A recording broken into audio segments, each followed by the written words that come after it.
आझाद मैदानावर येत सुप्रिया सुळे यांनी जरांगेंची भेट घेतली। मात्र यावेळेला आंदोलकांनी सुळेंना घेराव घातला। पाहुयात त्या संदर्भातल्या टॉप 9 बातम्या। आझाद मैदानावर जरांगेंच्या उपोषणस्थळी खासदार सुप्रिया सुळेंची गाडी मराठा आंदोलकांनी अडवली। संतप्त आंदोलकांनी सुळेंच्या गाडीवर पाण्याच्या बाटल्या फेकल्या। मराठा आंदोलकांकडून सुप्रिया सुळेंच्या समोर शरद पवारांच्या विरोधात जोरदार घोषणाबाजी। शरद पवारांनी मराठ्यांचं वाटोळं केलं म्हणत आंदोलकांचा सुळेंच्या गाडीला घेराव। व्यासपीठावर आलेल्यांसोबत सन्मानानं वागा, गोंधळ घातल्यास आंदोलनस्थळी कुणीही येणार नाहीत। जरांगेंनी मराठा आंदोलकांना खडसावलं।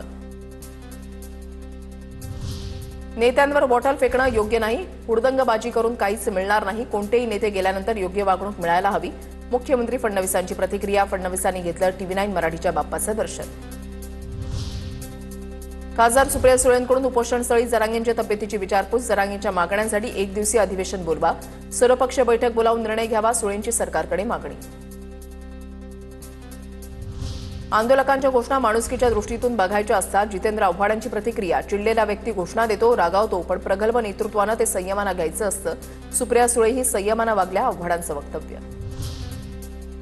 मुंबईमध्ये पवारांच्या सिल्वर ओक बंगल्याबाहेर पोलिसांनी बंदोबस्त वाढवला। सुप्रिया सुळेंना मराठा आंदोलकांनी घेराव घातल्यानंतर सुरक्षेमध्ये वाढ। आमचे पक्ष फोडले, घरं फोडली, आता निर्णय घ्या। मनोज जरांगेंच्या भेटीनंतर सुप्रिया सुळेंचा भाजपवर निशाणा। 250 आमदार घेऊन बसलेल्यांनी आरक्षणाचा निर्णय घ्यावा, अशी प्रतिक्रिया। मराठा समाजाच्या मनातील भावनांचा उद्रेक। पवारांनी अनेक वर्ष राज्य तसंच केंद्रामध्ये नेतृत्व केलं, मात्र मराठा आरक्षणाचा प्रश्न मार्गी लावला नाही। त्यामुळे आंदोलकांचा सुप्रिया सुळेंच्या समोर उद्रेक झाला असावा, प्रवीण दरेकरांची प्रतिक्रिया।